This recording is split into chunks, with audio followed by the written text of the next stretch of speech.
Remember when Nintendo made discs? No, not those kind of discs.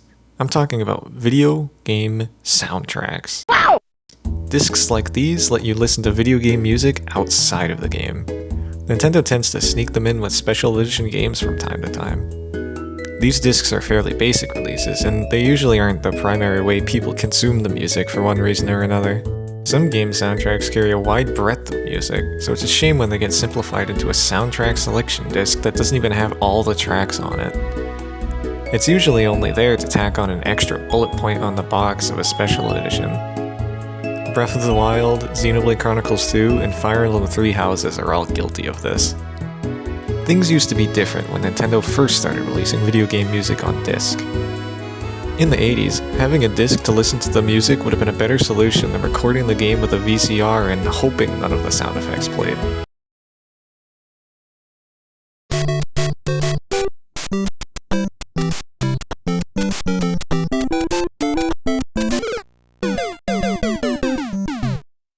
One of Nintendo's first releases wasn't actually a full game soundtrack, rather it was a cover.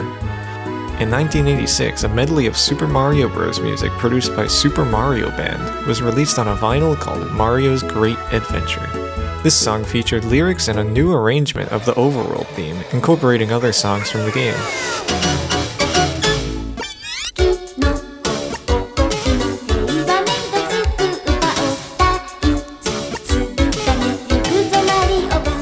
On the B-side was the Koopa family's counting song, which counted numbers 1 through 10, loosely relating it to enemies and other obstacles.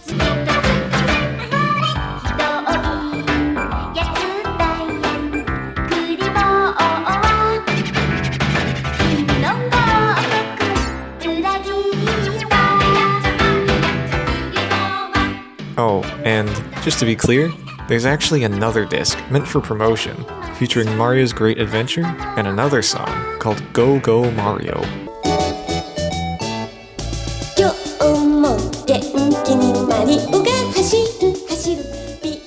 The track Go Go Mario originated from an all-night Nippon radio contest where listeners would mail in their own lyrics to the Super Mario Bros. Overworld theme. The lucky winner was Hiroko Taniyama, but the singer was only credited as Princess Peach. The song itself would have a commercial release on cassette, with a karaoke B-side. The track also made an appearance on a strategy guide VHS tape called Mario's Great Adventure. Very confusingly, they all use similar art, including the All Night Nippon Famicom disc game. Okay, moving away from Mario. Later that year, Nintendo experimented with making orchestral versions of their songs. The Legend of Zelda / The Mysterious Murasame Castle 2 EP set featured an orchestral version of the main theme for each game on each side.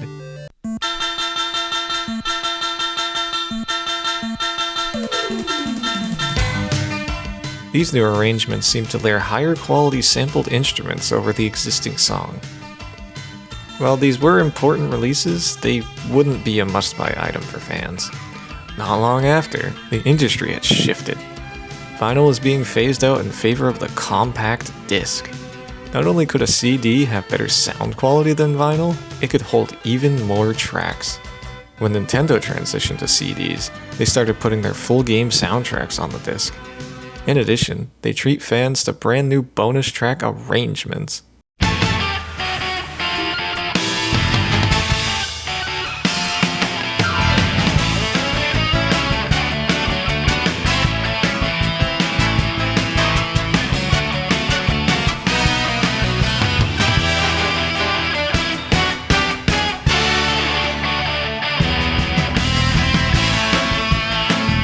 These arrangements transcended what was possible on Nintendo's hardware at the time.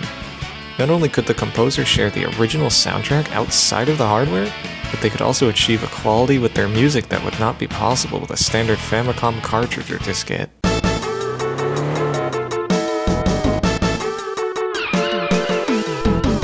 Chiptune was nice and all, but when you're breaking into the music industry, people are looking to buy an album for high-quality music. Starting from the late age of the Famicom, Nintendo would sprinkle in these special arrangements alongside game soundtracks, or even dedicate entire discs to them. These high-quality arrangements feel perfect to listen to on their own, or even while you're playing the game. I can imagine setting up a CD player next to a TV, listening to these smooth tracks and enjoying the game.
I feel that these arrangements are often overlooked nowadays since they were only released on CD.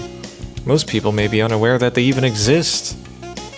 When I think of Super Mario World music, the first track that comes to mind is the athletic theme, not the compact disco arrangement.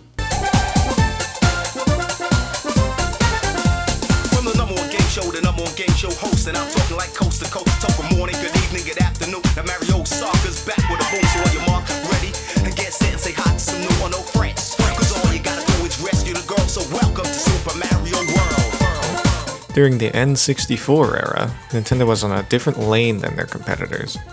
Sega and Sony both had their own CD-based game platforms that could take advantage of the medium and play significantly higher fidelity music.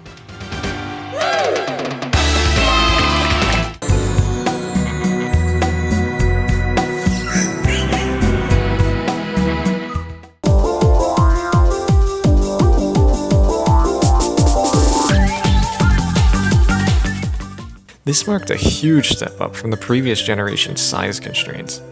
Nintendo continued on with their cartridges and proprietary magnet disc format in favor of faster load times and copy protection.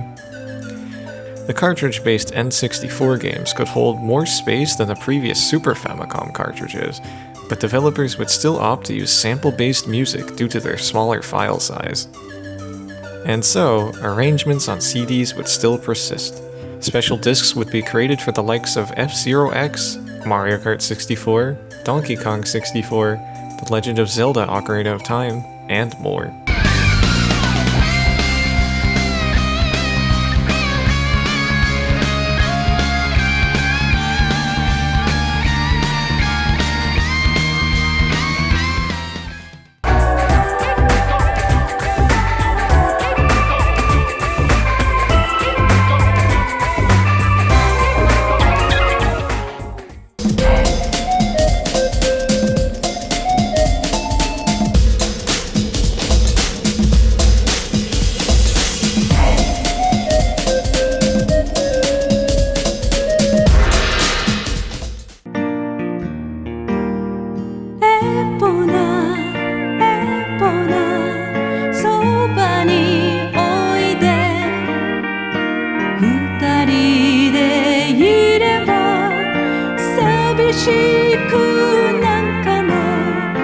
With the GameCube, Nintendo joined in putting games on discs with mini DVDs, allowing them to feature streamed, orchestral music as you play.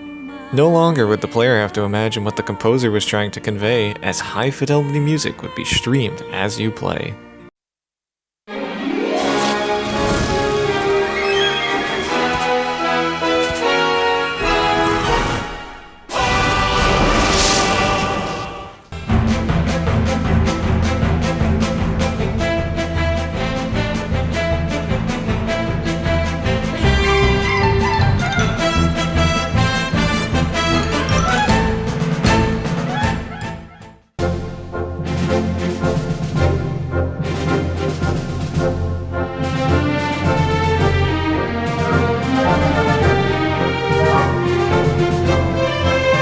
During this era, CD-exclusive arrangements became less prevalent, with a shift in focus on live concerts. In 2003, there was a Mario and Zelda Big Band live concert held in the Nihon Senkai Hall.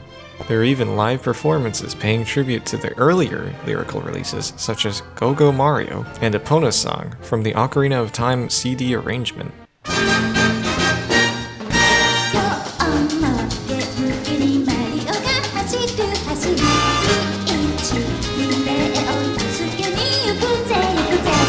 Live performances would be the new home for Nintendo's rearrangements, while the games would be capable of having high-quality original soundtracks. Even with the rise of digital media in the early 2000s, Nintendo continued to release CDs as platinum soundtracks via their reward service, Club Nintendo. These discs were bonus items, rather than something you could get at the store. They don't feature any special arrangements only found on the disc, but it would be nice to pop into your CD player and listen to your favorite track whenever. Certain big releases such as New Super Mario Bros. Wii or Super Mario 3D Land never received an official soundtrack disc, whereas it was more common for sequence-based music to have releases during previous generations. More and more games would experiment with orchestral music such as Super Mario Galaxy, The Legend of Zelda Skyward Sword, and Kid Icarus Uprising.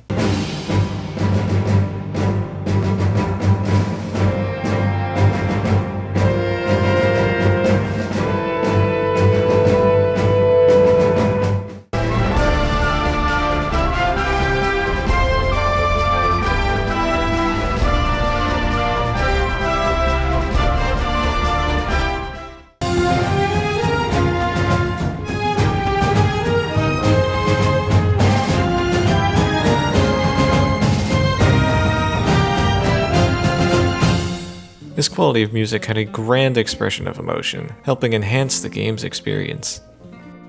Live performances would continue to thrive. Franchises such as Kirby, Mario, and especially Zelda would have concerts celebrating their musical history in bombastic form. Recordings of these concerts released on CD were soon to follow. Decidedly though, the music originated from a concert rather than being completely exclusive to the disc. The Legend of Zelda Skyward Sword for Wii was even bundled with a CD containing music from the 25th Anniversary Symphony as an additional way to celebrate the anniversary. In 2017, Nintendo finally jumped into the digital format with the iTunes release of Super Mario Odyssey Sound Selection. It was on par with the CD soundtrack selections that were being offered around this time, but in a more convenient format. It was quietly delisted sometime later, and by this point, it was more common for someone wanting to listen to video game music just to search for it online and listen from there. Special editions from the 2020s seem to have dropped adding in soundtrack selections entirely. The Legend of Zelda Tears of the Kingdom, Xenoblade Chronicles 3, and Fire Emblem Engage all lack a disc that their previous entry special edition had. Someone must have gotten the memo that people don't like these small soundtrack selections.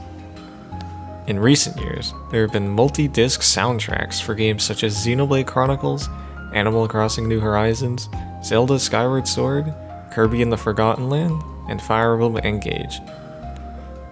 These feature the entire soundtrack, putting all of those discs to good use. The sets are a bit expensive, so it makes sense why they wouldn't be included alongside the game. These are meant for the more dedicated collectors who want to purchase an official release of the music. There's a lack of exclusive content available on here though, with a few outlying cases such as Splatoon having an extended mix for a couple tracks. New arrangements are still reserved for live performances, with quite a few of them having video recordings officially uploaded online to platforms like YouTube. Animal Crossing, Kirby, Splatoon 3, and so on have professional recordings of their concerts. The internet has become a convenient way to find and listen to favorite video game tunes. Many may prefer the exact track from the game, or even remixes done by other artists, but official arrangements should be appreciated just as much as the originals. The point I'm trying to get at is that Nintendo doesn't do arrangements specifically for CDs anymore. Games have higher quality music, live performances have taken their role, and CD isn't as popular a medium as it once was. I encourage you, look up some of your favorite games and see if they have any arrangements. You never know if you might find your new favorite track.